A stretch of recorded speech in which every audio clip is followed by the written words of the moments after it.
We're having a catch up in the veg garden today on Pots and Trowels, and that's brought to you with the support of King Seeds and Cobra Garden.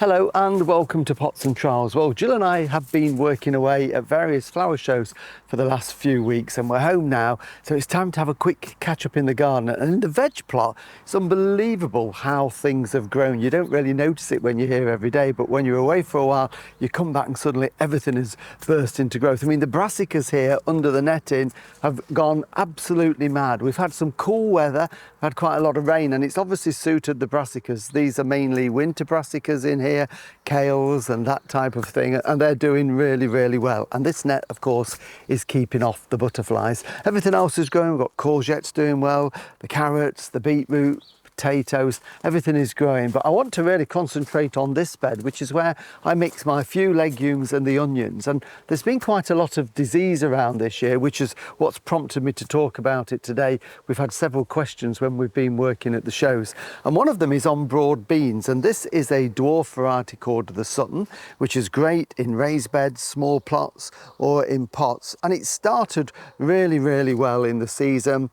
We started them in the spring, planted them out. We've had a lot of broad beans off it, so it's not been a failure by any means. But over the last month or so, as you can see, the leaves have gone from a healthy green leaf like this one to these. And this is a disease called rust, which is a fungal disease. The spores land on the leaves when it's wet, they grow, and we get this disease on them. Now, we've had lots of beans, so we can't complain, and there's still a few on there which we could use, but what I need to do now is clean these out.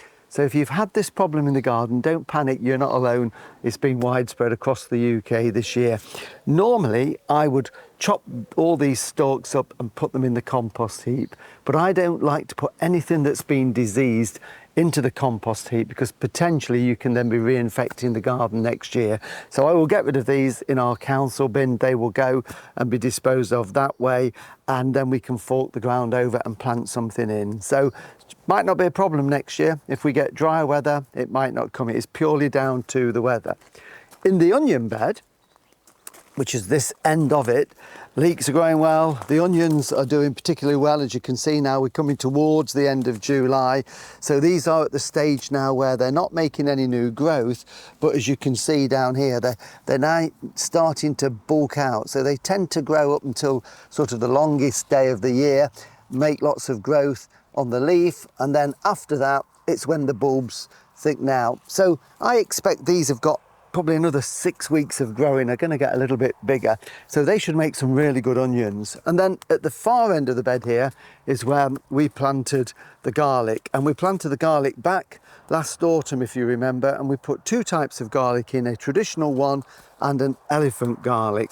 So here we've got a bit of a disaster again here.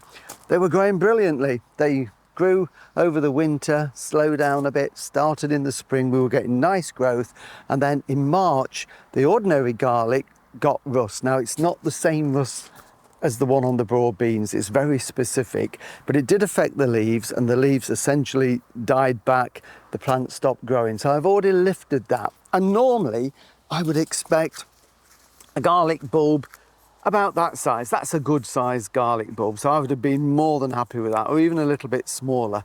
But because these stopped growing prematurely 3 months before I would normally have harvested them, this is what I've got. So I've got small bulbs, so they're perfectly formed, but they just haven't been able to swell simply because the foliage was affected and died off. So what I will do with these, now they're dry, I'll cut the foliage off and again dispose of that, and we'll be able to eat them, but they're not going to be as good as that one. So that is purely again down to the very wet spring that we had.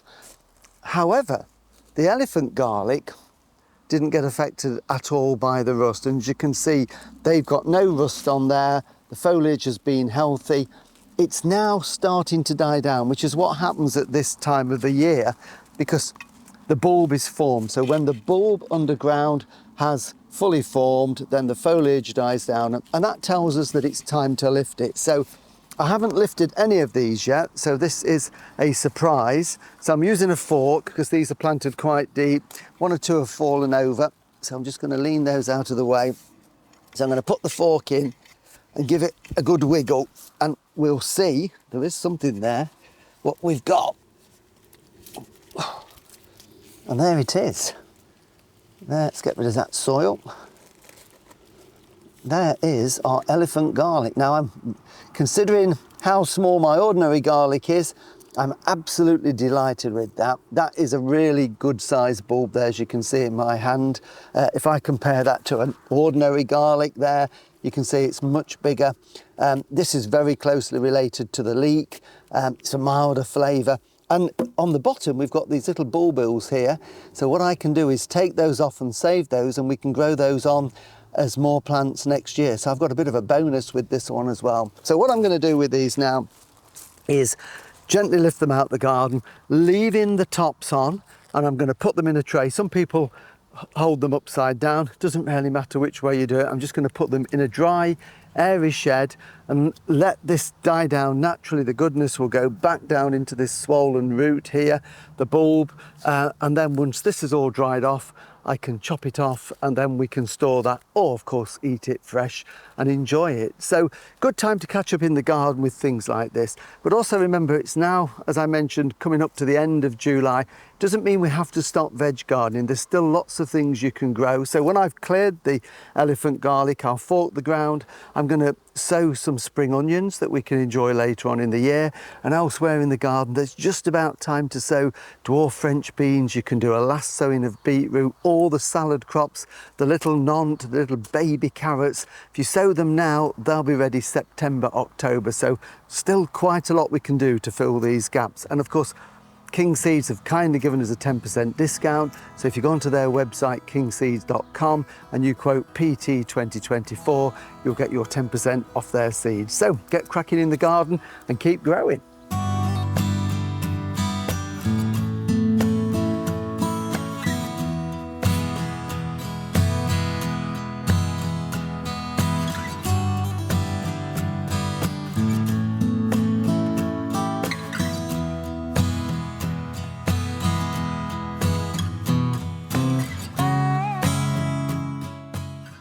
Well, thank you for watching Pots and Trowels, and as well as our weekly videos, don't forget we also do a weekly podcast. It goes out every Sunday and you can get that from your normal provider. I have seen pictures of them with frogs and other larger mammals in them. So these presumably... We'll be back again next week, so we'll see you then.